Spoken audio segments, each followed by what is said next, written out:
Thanks so much for tuning in to another edition of the Bloody Legends with Jai That Aussie Metal Guy and Jim Taylor.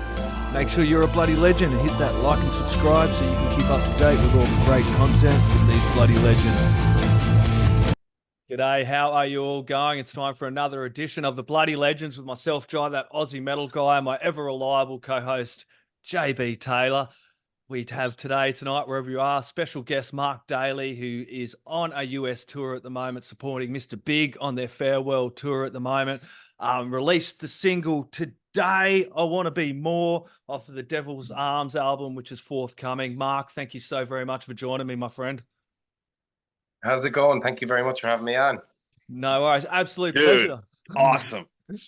Absolute pleasure. Must be a bloody good time for you as well. How's the tour going at the moment?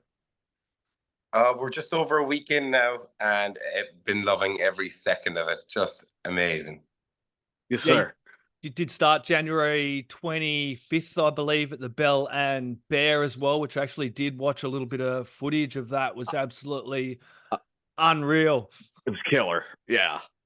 That was our live rehearsal, so we didn't get a chance to all meet up before the tour. So we had a bunch of new songs, and we were like, let's just do a jam night and play out the new songs, and it was a great night of learning on the job.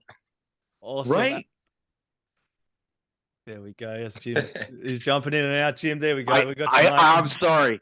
No, because it was buffering. I'm like, I'm just gonna freeze here for a second until it rebuffers. He's doing the old Max Edrum from my generation, the 90s, I think it was. Yeah, I was gonna say that Diet Coke. Yeah, no, I'm with you guys. So that's awesome. Tell us about your latest single that came out today. Absolute ripper. Got to have a listen to that first thing this morning. I woke up, I think about 6 o'clock in the morning, and kind of released and put it on. And yeah, tell us about it. Nice. So I Want to Be More. It's kind of a fun, energetic one. The record's kind of got like a mixture of emotions. Got some deep, dark stuff, some heavy stuff, and this one's just kind of a fun track. A lot of fun to play live, and very happy to have it out now. Finally. Okay, Jim, take That's awesome. Mate, my cat has knocked my camera. There's demons in our cameras tonight, Mark. I'm sorry. It's all good. It's all good. Is it a full moon? What's going on? All right. Yeah, it probably is. Yeah, right. You were doing. I just saw you did.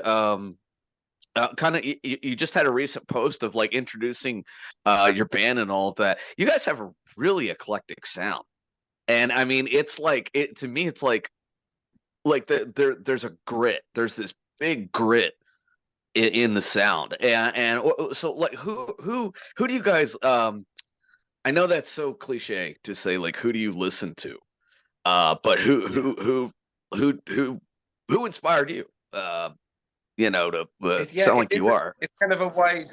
It's a wide range of artists, really. Like every day, that answer would change for me, because I'm like at the top of my head. But a lot of Aerosmith, like the way Steven Tyler sings and his melodies. Like I think he's one of the best at that. Absolutely. I'm into a band called Highly Suspect. I'm really into their record, their kind of rock records. Oh yeah. Yeah, really cool band. With a cool rock sound. And like Blue October, I'm a big fan of them.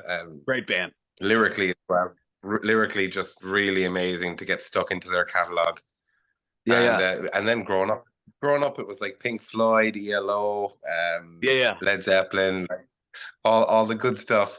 So it's kind of been arranged that because even on the new record, like there's songs in there that has like you can clearly hear like the Pink Floyd, the classic rock influence coming in on some of those slower tracks. Absolutely. And then even on the like I Want to Be More now, like then there's the modern rock sound, like that could influenced by like Foo Fighters or like, you can hear that kind of just modern rock sound. So I think we kind of blend in between the classic influences and then the modern ones as well. I was gonna say there's definitely like you had definitely a classic rock feel, but like the way you guys have an interesting fuzz like in your distortion. It's not just like, you know what I mean? There I was like, this is dark. This is very dark, and even lyrically, your content is that. Yeah, and the darkest is yet to come on this record. Oh wow! There's 2 tracks, "Brighter Days" and "You Lie," and I think they're like the ones that we dug deep on those ones. Wow, that's cool. And you were you had shot a video. I think it was in Texas. Yeah, you were recording down there. Okay, yeah, it was the one. Yes. Forgive me, it was one on the beach. Don't Look Back, which was an older track, but we shot the video while we were in Texas recording the new stuff, and got stuck in the sand, and pushing stuck out there for like an hour in the desert and the heat. So it was proper rock and roll video. Oh yeah, and of course you got to wear black leather while you're doing it. Yeah, that's so cool. Oh, great! Wearing the jacket, nice one. Because it's cool. You look cool, Mark. Yeah, exactly. It's worth it. It's worth it. Yeah, that was off the 2023 Drop Dead single there with Drop Dead, Don't Look Back, and Peace in the Panic. That was a killer release. Also, the Messiah one you recently done was an absolute. That was gorgeous. Yeah, it was, wasn't it? The way it started and everything. Thank you very much. Yeah, those are kind of the ones, like the experimental ones that we're kind of working with, and I was just like, let's just release it. I was like, with Messiah, I was like, is this too weird? Is this too wild, like stylistically? But I'm really glad I did, because it was just like, I wrote that one with Sasha Paith from band Avantasia, and in his studio. Yeah, so the 2 of us did that Nothing to Lose record together. And so you can hear that's him on the lead guitar, that's him with his tone, and you can really and when I played I wrote Messiah at home on my acoustic guitar, and I played it for him. I was like, is this too weird? And then he was like, I love this. So we just got stuck into it, and then added the choir, and as soon as the choir came in, it just kind of brought this vibe together, and really glad to release it in the end. And you wrote it fairly quickly, right? You wrote it in like a 20-minute span. Is that right? I was reading somewhere. It was. Yeah. And I remember I just wrote it at home, and my wife passing by being like, "Are you okay?" Listening to the lyrics, she's like, "Are you all right?" I was like, yeah. You tapped into something very. That was a lot, and then it's like you created this November Rain kind of thing with the chorus and everything in the church. Where did you shoot that? That looked it looked like a cathedral you were in, or a small church. Oh yeah, that was a little cathedral in Germany where the choir were. Okay. So the rest of it is just Sasha Paith's house outside his back garden. So cool. Yeah, and then the videographers went out to the church and got that footage with the choir, which was really cool. Gorgeous. That was so cool. Oh man, nice one. Thank you. It was. He has some amazing music. I actually hadn't heard of you, and then Shauna sent over the email of your stuff and kind of shared a little bit, and then she said, "Would you be interested in have a chat to Mark?" And I had to listen to your music, and I know Jim was the same, and we were just blown away by the sound of your voice. It's unreal. And then I look back into your career, and you've kind of, I went through and had listened to the Voodoo stuff that you had, and looked at the film clips, and you did. You did. Proper yeah, man. You looked so young, man. Tell us a little bit about the early days and the time with the Voodoos, and then because that kind of garnered you a lot of attention and kind of led into where you are today. Yeah. Mm-hmm.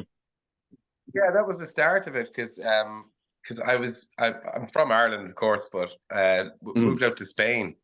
Like a lot of people in Ireland do, they go out for summers in Spain, work the bars and stuff. But I went out there to see what it'd be like, and was there for 5 years. And my parents ended up getting a bar out there, so I just worked the bar. There was live music every night in the bar, and I saw all these bands, and I was like, I want to do that. I was like, I want to do that. Second bartender I've interviewed in 2 days too there, Mark. Really? Yeah. Yeah, I'm a bartender too, mate. Yeah, and it was great. It was great because was exposed to bands every night of the week, and I loved it. And eventually put together a band out there, which became the Voodoos. And we were kind of the first band in the whole area to just start writing our own songs, because it was so like, it was cover bands everywhere, because people on holidays want to hear songs they know. Yeah. But we were the first band to be like, let's sneak in an original here. Let's sneak it in there. And when we started sneaking in originals, the people that lived there were like, oh, let's go out and hear this band. They're actually playing their own stuff. And I didn't realize that there was actually a little market there for original music.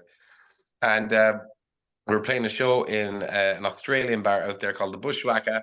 And we were playing in there. And luckily, the Radiohead's manager, Nick Cave's manager, and all that, Brian Message, was just in the crowd on a golfing holiday and was like, are these your songs? I want to hear a couple of more. And then when he heard them, he was like, okay, I want to bring you over to London to record some music. And that was kind of the start of it. We're like, oh, we could actually write music and people think it's okay. And that was kind of the start of the Voodoo's journey.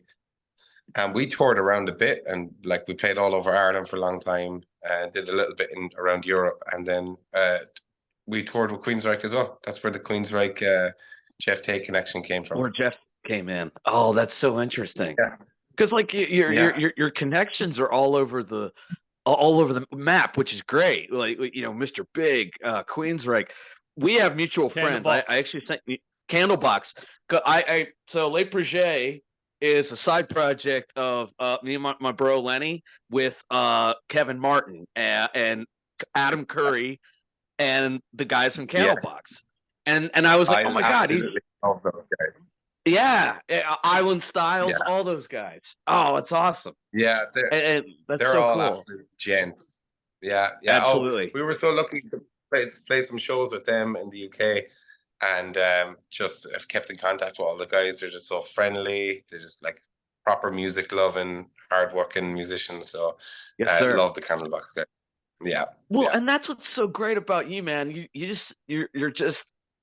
I just think I wrote this down. I was writing down just thoughts, and you mentioned Nick Cave before. I was like, man, he reminds me of like if Bruce Springsteen and Nick Cave had a band, because you have there's that hard edge rock, but then it's like, you know, lyrically and thematically, I hear Nick Cave in you. But the word I wrote down was gritty, and I just feel that's very you. I don't know if that's a weird thing to say, but no, I kind of always would describe it like as a raw, energetic, gritty kind of band, like just, you know, a bit all over the place. But the new record's a bit more tidy in that way. We've been all over, up and down, like. But I feel like this record we just did in Texas, we worked with Brian Virtue, who did like Jane's Addiction, Audioslave, 30 Seconds to Mars, like a bunch of like bands that I listened to, and working with him was just amazing. And the way the record turned out, I was like, can we just release it now? It's like I just wanted to be out there, you know. But like with the first release out today, we're going to be releasing a track every like 4 weeks or so. So it's going to be like a waterfall release, get the singles out there bit by bit, and then have the full record out. That's brilliant. Yeah, did you have videos for all of them? We shot a music video today for Better Off Alone. We have a show tomorrow at Mr. Big, and then the day off we're shooting another one. So we're shooting 3 music videos in the next 4 days, in between like shows, and we're just making the most of the time that we're all together in America, and just absolutely getting as much work done as we can. A little bit deliriously tired, but it's worth it. It seems like a good idea. You must be like really like burnt out, but also excited as well as how everything's going, hitting the US, you're touring, you're shooting these videos, you're probably still creating music because someone like you doesn't stop. Yeah. Yeah. And it's like, it's 3 weeks. So I don't mind just going hell for leather for 3 weeks and getting everything done, and then can go home and relax a little bit after that. So it's fine. It's easy. So how the crowd's been so far? The American audience? Unbelievable. Yeah. Oh my God. Awesome. Like it's like nothing else. It's just just the support. Everybody gets in early, don't they, in the US, and like cheers you on, which I actually say to the crowd every night is unbelievable. That everybody just comes in and is like, who's the opener? We're going to watch them. Where in other countries it's like, oh, I'm not going in to see the opener, I'll just go in when the headliner's on. So it's been nice to have that. People getting in early, and then we finish the shows and there's like a queue at the merch booth picking up the new record and stuff like that. It's just mind-blowing. We'll never get sick of that.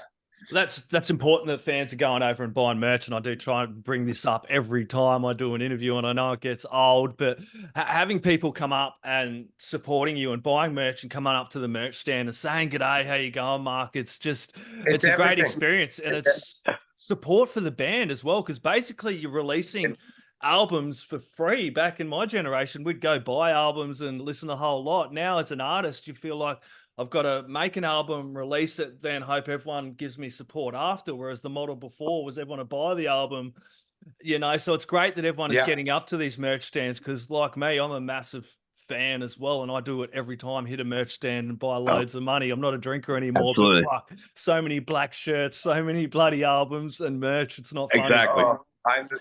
I'm the same. All my wardrobe back home is all band t-shirts, and I love wearing them. But it is everything now. It really is that. Like, that's kind of the main income for a band to make while they're on the road, and just like you said, music your music is your showcase now. If people are streaming on Spotify but want to come to a show and pick up merch, that's perfectly fine too. But it's been really crazy to just see the queue, and I was like, is that our queue? Like, is that for us? And then we go up and just meeting loads of cool people that like love music and just chatting to them. I do get given out there for chatting too much with people, because at the merch, because it's like, come on, we got to sell more CDs, and I'm like getting into the life story with everybody, but I'm learning to shorten it a little bit. That's great, and like it'd be really, really good for you guys as well playing, because some people would be coming in not necessarily to see you, see Mr. Big or whatever, and then catching you guys and like us being blown away and going, man, coming over and expressing that to you and buying the album as well. It's got to be encouraging as well for the future. It really is, and then we're super grateful to Mr. Big for having us on a bunch of these shows, because I mean, watching and learning from them as well. It's just they're unbelievable musicians, and it's no great joke. Get put in front of their crowd and get exposed to a whole new audience for these shows is amazing. Yeah, definitely. Can I ask about your track, Your World? There's a couple of tracks Jim's probably going to ask about too, but as a father, dude, I thought that track was absolutely beautiful and brought out for a great cause as well. Tell us all about the track and what you brought it out for. Thank you. Yeah, I remember I was at home writing that. My wife was at work and my son was in bed, and I was just at the kitchen table writing the song, and I was like, oh my God. It just was like built up in me and came out. And then when Claire got home, I was like, you want to listen to this? And then she like just burst out crying, and I was like, oh my God. She was like, this is just, she was like, you have to release this. And I was like, I think it's too personal, and I think it's kind of off style of what I do. And she was like, that's exactly the reason why you should, So that's what we did, and we made it like a charity event and donated the proceeds to the Brothers of the Charity in Ireland for autism services. And it was a really big success that night. And honestly, to this day, because that track was released a few years back now, maybe like 6 years, maybe, I don't know. It's a while now. I think around about then, eh? Yeah, that's right. Yeah. And I'm still getting messages from people around the world, like just the odd time I get a Facebook message or something being like, I'm an autism parent, and it's like, the lyrics just like, I couldn't have worded it like, and I was like, I'm so glad we released it, because if they get any bit of like feeling on that, like I did with writing the song, then it was really good. And my son loves listening to it as well. So my niece has autism as well. My niece has autism as well. So like that was another reason this track really connected to me, and the message in that. And it's not just parents. It's like, it's like across the board. And I was kind of just shocked when that came out, and just to get the comments we did on that one just was amazing. Yeah, and then 2020, I think you dropped the reimagined version of that as well, which is absolutely beautiful. I do encourage people to get over. And a bit of the EP, I want to jump in quickly. Sorry, Jim, I know you're going to want to ask something next. No. I'm good. No. The cry. Tell us about the Crying Shame track, because that one, you know, absolutely unreal, man. Like it's deep song. Thank you very much. Again, that was like on the acoustic guitar. I kind of started that whole kind of record, the Nothing to Lose one, was all on my acoustic, and then came to Sasha, and you can really hear on that one Sasha's like playing, you know, is like the guitar's heavy, you know, drums are coming in heavy, and it's like energy. So I think he had a big influence on the way that track turned out, which was really cool. Yes, awesome. You go, Jim. No. You hit it on the head. We were talking about that earlier, about the tonality that's very unique, because it's not outright heavy metal, and it's not country or rock. It's just this really interesting like how, and Mark, you play, I know you play yourself, just the way. Do you experiment with different tunings? What kind of gear? Well, I like gear. I'm a nerd. Well, let me see. He's the gearhead. Like I'm a kind of basic enough guitar player, really. Like I haven't like I wouldn't be like a lead guitar player in any way. Like I would write like the tracks, the chords, melodies, whatever. Like, and I would do a basic version maybe on a computer, but usually I just like a phone recording with the acoustic, sing my lyrics into it, whatever, and then go to a producer with that. That's what we've been doing, and I like really like that kind of way of working. But with this, the new Devil's Arms record, we went in with a different approach and went in as a full band. So all the boys that were touring now, we all went in and did everything from scratch, really. I had song ideas written down, so we didn't go in with nothing. But had a bunch of these, and I was like, we can maybe turn these into band songs. And I didn't want to finish them because then it would just be the kind of same as it done before. So all the boys had an input on this new record. So we were full 4-piece band in the studio in El Paso. And and even the Brighter Days track, Brighter Days, the one I was saying earlier, James Brown wrote that, the lead guitar player in the band, and I just wrote the lyrics on that. So it was really nice he brought the music and I wrote the lyrics, and it was really nice and write everything over top. Oh, that's cool. Very cool.